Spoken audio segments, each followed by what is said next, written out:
Quando falamos de Noé, muitos pensam apenas num homem, numa arca e em alguns animais. Mas a verdade é que, quando analisamos o texto bíblico com profundidade teológica, histórica e linguística, descobrimos que essa é uma das histórias mais complexas e decisivas de toda a Bíblia. A narrativa de Noé, registrada em Gênesis capítulo 6, a 9, nos leva a um período chamado de mundo antediluviano.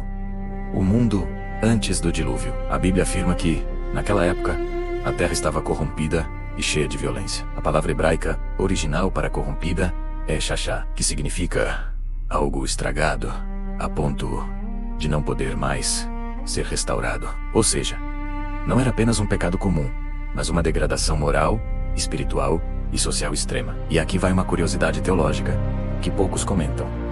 Gênesis 6 fala sobre os filhos de Deus e os nefilins. Embora haja debates, muitos teólogos entendem que isso aponta para práticas espirituais proibidas e uma quebra total da ordem criada por Deus. A humanidade estava fora de controle, e Deus decide agir, não por impulso, mas após séculos de paciência. Nesse cenário caótico, surge Noé. A Bíblia o descreve como um homem justo, íntegro e que andava com Deus. No hebraico, justo é tzadik, alguém alinhado à justiça divina, e íntegro é tamim, que significa completo, sem corrupção moral. Isso não quer dizer que Noé era perfeito, mas que ele escolheu obedecer, mesmo vivendo em uma geração totalmente oposta a Deus.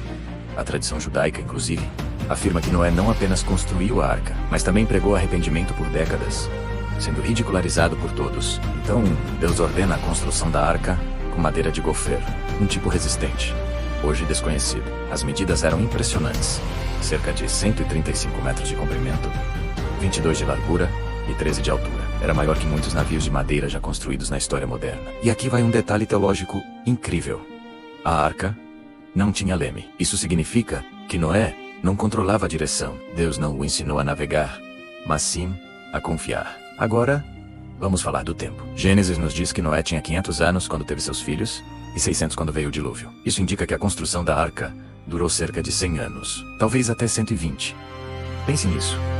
Deus chamou Noé para o maior projeto da história quando ele já era idoso, mostrando que a idade nunca limita o propósito divino. Quando o dilúvio começa, o texto diz que se romperam as fontes do grande abismo e as comportas dos céus se abriram. Isso significa que a água veio debaixo da terra e de cima, do céu, sugerindo mudanças geográficas globais. A região do evento está ligada à antiga Mesopotâmia, hoje Iraque e arredores. E onde a arca pousou? Nos montes de Ararat, na atual Turquia Oriental. Embora exploradores tenham relatado estruturas estranhas no local ao longo da história, nenhuma prova conclusiva foi encontrada.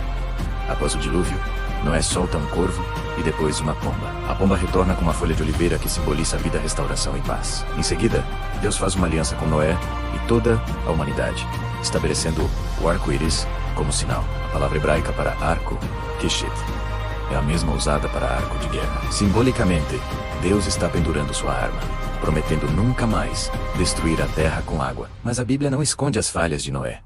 Após o dilúvio, ele planta uma vinha, se embriaga e protagoniza um episódio vergonhoso. Isso nos mostra que mesmo os homens usados por Deus são humanos, e que a salvação vem da graça divina, não da perfeição humana. Noé viveu 950 anos, 350 deles após o dilúvio, vendo a terra ser repovoada.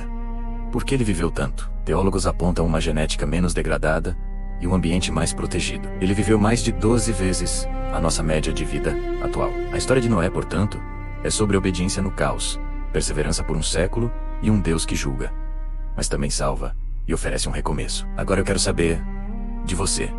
Você acredita que o dilúvio foi um evento global ou regional? E você acha que a humanidade já viveu centenas de anos? Deixe sua opinião nos comentários. Eu leio todos. Se esse vídeo te ajudou, deixe seu like e inscreva-se no canal para mais estudos bíblicos profundos como este. Ative o sininho para não perder nenhum conteúdo.